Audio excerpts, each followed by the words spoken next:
Beth sta Iwerddon ar Alban mewn cyffredin sydd ddim 'da Cymru? Cwestiwn o ddifri gyda llaw, nid joc.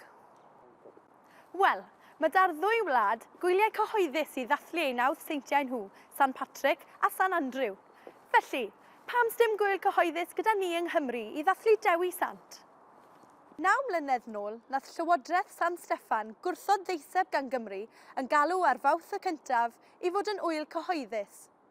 A hynny gyda bron i 90% o Gymru eisiau i hynny ddigwydd.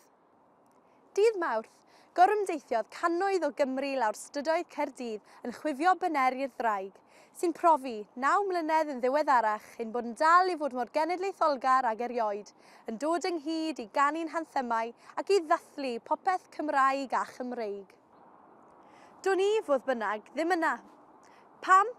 Achos bod fi mewn darlith, a mae'n siŵr bod rai ohonoch chi mewn sefyllfa tebyg hefyd, neu yn y gwaith. Ond, petai'n ŵyl cyhoeddus, bydde fe'n stori hollol wahanol.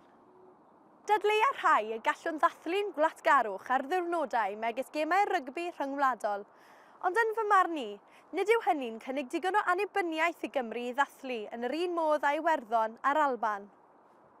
Gall ŵyl cyhoeddus roi statws i Gymru a phrofi i gweddill y byd ein bod yn haeddiannol o hynny.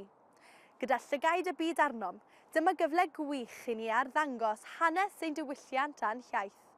A petai'n gwyliau cyhoeddus, gall bawb ledled Cymru fod yn rhan o hynny.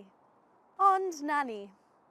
Un peth sy'n sicr, i ni yma o hyd.